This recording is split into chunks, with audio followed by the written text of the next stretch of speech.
আচ্ছা, মনের কিছু কথা আসলে শেয়ার করার জন্য আসলাম। অনেকদিন থেকেই নিজের ভিতরে একটা জিনিস খুব মানে কনফিউজড ছিলাম। তো এটা আপনাদের সঙ্গে ভাবছি আসলে শেয়ার না করলে নয়। আমরা যখন ছোট ছিলাম আমাদের যে জেনারেশন ছিলাম আমরা, তখন আমরা শিক্ষা সফরে যেতাম। এটা অনেক আনন্দের ছিল যে আমরা যখন শিক্ষা সফরে যেতাম, তো ওই সময় কিন্তু ওই এত বক্সের কোনো প্রচলন ছিল না, বক্স জিনিসটা ছিল না। তো আমরা দেখতাম যে হচ্ছে আমাদের ওই মাইকের মানে সরি মানে বাসের ছাদের মধ্যে মাইক নেওয়া হতো।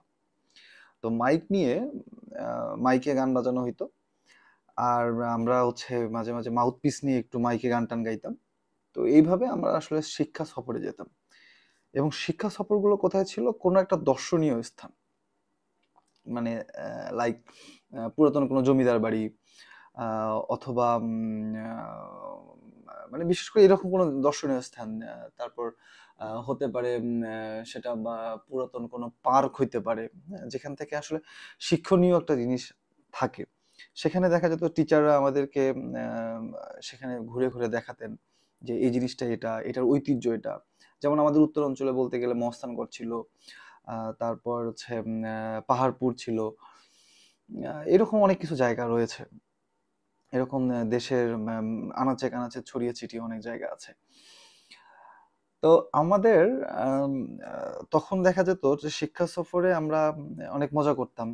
ওখানে গান বাজনা হতো, রান্না-বান্না করা হতো, খাওয়া-দাওয়া হতো।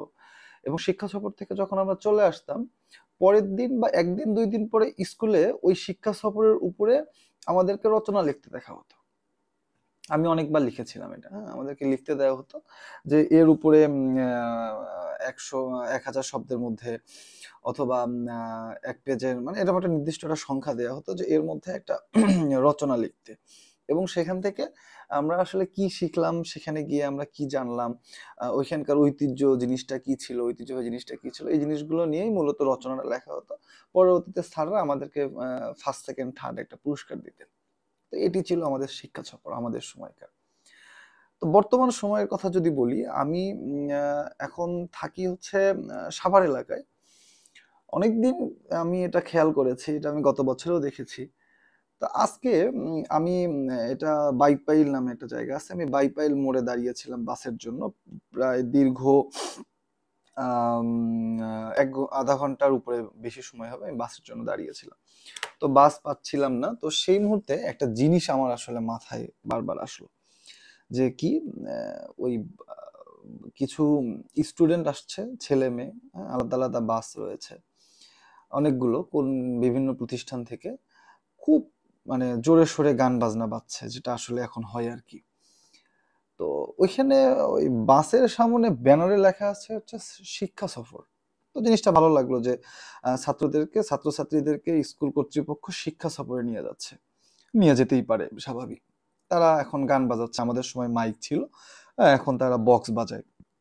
বাজাক। এতে আমার আসলে সেরকম কোনো আ ইয়া নাই। বাট আছে, একটু কথা আছে। যেমন এখনকার একদম খুব বিশ্রী কিছু গান রয়েছে, যেমন 'কুতকুতি মাইয়া', তারপর লাগে উড়াধুরা না কি যেন একদম গান-টান বের হয়ে আসছে। তো এই গানগুলো বাজাচ্ছে, ছেলেমেয়েরা নাচানাচি করছে।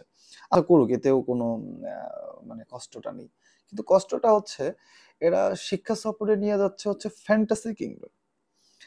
আমার মনে হয় আপনারা যারা ঢাকায় থাকেন এবং ঢাকার বাহিরে যারা থাকেন, ফ্যান্টাসি কিংডম মনে হয় মোটামুটি আপনারা অনেকেই চেনেন। এটা একটা বিনোদনের একটা জায়গা। তো যারা চেনেন না তাদেরকেও বলি, বা যারা চেনেন তাদেরকেও আবারও বলি যে ফ্যান্টাসি কিংডমে কি রয়েছে? এখানে একটা ওয়াটার পার্ক রয়েছে। যেখানে কি করে ছেলেমেয়েরা অবাধে নাচানাচি করছে। ওখানে ডিজে বাজানো হচ্ছে। আ তারা লাফালাফি করতেছে, নাচানাচি করতেছে।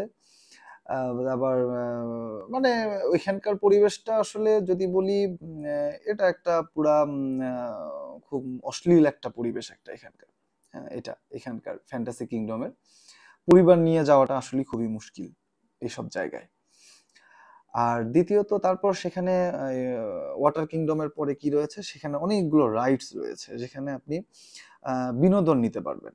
প্রচুর বিনোদন নিতে পারবেন। খুব চমৎকার, চমৎকার অনেকগুলো রাইডস রয়েছে। সেখানে আপনি এনজয় করবেন। সারাদিন খুব এনজয় করবেন। এটা সত্যি কথা। ফ্যান্টাসি কিংডম এনজয় করার জন্য খুবই চমৎকার একটা জায়গা। কিন্তু আমার প্রশ্ন হচ্ছে এখান থেকে আপনি আসলে কি শিক্ষা নিলেন?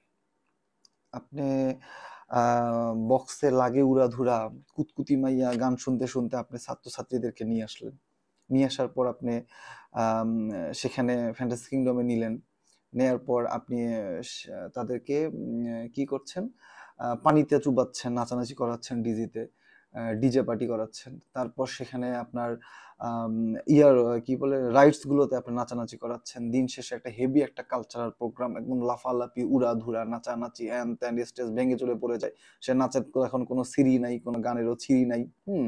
মানে শুধু লাফাবে, শুধু লাফাবে, ছেলেমেয়ে শুধু লাফাবে। হ্যাঁ? টিচাররাও লাফায়, স্যার ম্যাডামরাও লাফায়। তো লাফাক, এটা নিয়ে কোনো কথা না। কিন্তু কথা হচ্ছে আপনি এখান থেকে গিয়ে কালকে স্টুডেন্টদের কাছে যদি লিখতে দেন যে ফ্যান্টাসি কিংডম থেকে তোমরা আসলে কি শিক্ষা নিয়ে আসলে? তারা কি শিক্ষা দিবে? কি লিখবে তারা? আমাকে একটু আমার মানে এই প্রশ্নটার উত্তর প্লিজ সবাই একটু দিবেন। আপনারা যে স্টুডেন্টদেরকে যে শিক্ষা সফর, আপনারা এই ব্যানারটা শিক্ষা সফর না দিয়ে আপনারা আনন্দ ভ্রমণ করেন। আপনারা যদি লিখতেন যে আনন্দ ভ্রমণ ফ্যান্টাসি কিংডম, আনন্দ ভ্রমণ, তো এটা নিয়ে আসলে আমার কোনো মানে কোশ্চেন ছিল না। আমার নিজের মধ্যে কখনো আসতো আনন্দ ভ্রমণ, তারা আনন্দ করতে আসছে, নাচতে নাচতে আসছে, তারা ভিতরে প্রচুর আনন্দ করবে, সারাদিন জমায় আনন্দ করবে, ফাটায় আনন্দ করবে, এটা নিয়ে কোনো মানে কোশ্চেন নেই। কিন্তু কথা হচ্ছে আপনি এখানে আনন্দ ভ্রমণ না দিয়ে, আপনি আনন্দ ভ্রমণ না করে আপনি শিক্ষা সফর কেন দিলেন? আপনি ফ্যান্টাসি কিংডমে কি শিখবেন? আপনি স্টুডেন্ট নিয়ে ফ্যান্টাসি কিংডমে আসছেন, ব্যানার লিখছেন শিক্ষা সফর। আপনি কি শেখাচ্ছেন স্টুডেন্টকে ফ্যান্টাসি কিংডমে? কিভাবে নাচানাচি করতে হয়, ডিজে পার্টিতে কিভাবে নাচতে হয়, ওইখানে পানিতে কিভাবে গোসল করতে হয়, তারপর কিভাবে রাইডস গুলোতে উঠতে হয়। হ্যাঁ, আবার ফ্যান্টাসি কিংডমের বারও আছে। ফ্যান্টাসি কিংডমের লাইসেন্স কিন্তু একটা বারও আছে সেখানে। বার স্টুডেন্টরা গিয়ে কালকে গিয়ে কি লিখবে? যে ওইখানে গিয়ে আমরা ছেলে মেয়ে একসঙ্গে নাচানাচি করছি পানিতে, ডিজে পানিতে। তারপর আমরা সেখানে একটা বার আছে, ওই বারে নাকি লোকজন মদ টদ খায়। তারপর সেখানে অনেকগুলো রাইডস আছে, রাইডসে আমরা প্রচুর ঘোরাঘুরি করছি। তারপর দুপুরবেলা পেট পুড়ে খাইছি। সন্ধ্যার টাইমে একদম আমরা উড়াধুরা নাচানাচি করছি, করে টুরে একদম মনে করেন খুব টায়ার্ড। এবার বাসে চড়ে আবার গান গাইতে গাইতে নাচতে নাচতে আমরা স্কুলে আসছি, মানে আমাদের জায়গা মতো চলে আসছি। এটাই তো রচনা লেখার কথা, তাই না? আপনারা কেমন শিক্ষা প্রতিষ্ঠানের টিচার আপনারা? এখন আমি মানে আমি ভাবতেই অবাক লাগে যে আপনাদের নিজেদের মূল্যবোধটা কোথায়? আপনারা কোথায় দাঁড়িয়ে গেছেন? আপনারা স্টুডেন্টরাকে নিয়ে আপনি আসছেন ফ্যান্টাসি কিংডমে, কোনো সমস্যা নাই। আপনি আনন্দ ভ্রমণে আসছেন। আপনি শিক্ষা সফর কেন লিখলেন বাসে? আমার কোশ্চেনটা এক জায়গায়, আপনি শিক্ষা সফর কেন লিখলেন? আমাদের সমাজ ব্যবস্থা তো একবারই শেষ। পড়াশোনা এখন তো ছাত্রছাত্রীরা শিক্ষকদেরকেও মূল্যায়ন করে না। বড় ভাই বোন যারা ছিল প্রাক্তন স্টুডেন্ট তাদেরকে তো একবারই না, হ্যাঁ, স্কুলের টিচারদেরকেই মূল্যায়ন করে না, বড় ভাই বোন তো একদম দূরের কথা। হ্যাঁ, এটা আমরা আশাও করি না।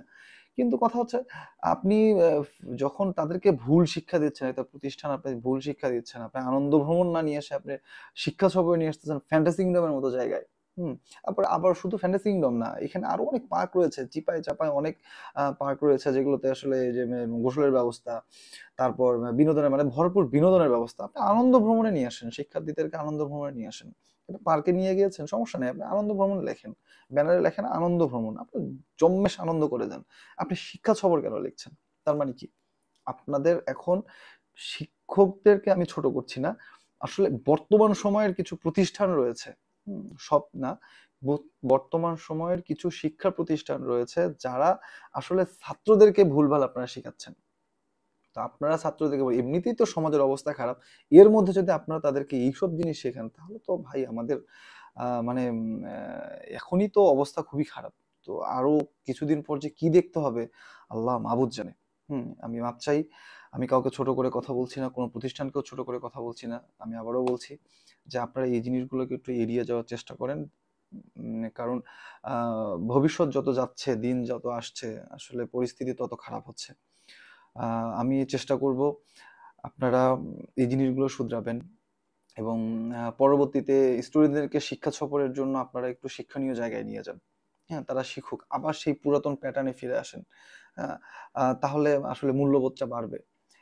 ওই মানে ছাত্রছাত্রীদের মাঝে যে একটা সম্মান, সেই জিনিসগুলো আবার ক্রিয়েট করার চেষ্টা করেন। আমি অনুরোধ করব, আমি কাউকে ছোট করছি না, আমি আবারও ক্ষমা চাচ্ছি। আমি কাউকে ছোট করছি না, কোনো প্রতিষ্ঠানকে ছোট করছি না। আমি শুধু বলছি আপনারা এই জিনিসগুলো করবেন না। হ্যাঁ, ফ্যান্টাসি কিংডম আনন্দ ভ্রমণের জায়গা। এখানে আনন্দ ভ্রমণ করেন। এখানে শিক্ষা সফর লিখে আসলে এই শিক্ষার মূল্যটাকে নষ্ট করিয়েন না। অন্তত শব্দের ব্যবহারগুলো আপনারা জানেন।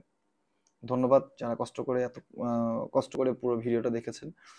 আপনারা নিজেরাও চেষ্টা করবেন আপনাদের ছেলেমেয়েদেরকে, ছোট ভাই-বোনদেরকে এবং আশেপাশের সবাইকে তারা কি বলে বলুক, বাট তাদেরকে একটু সঠিক শিক্ষাটা দেওয়ার জন্য। ধন্যবাদ সকলকে।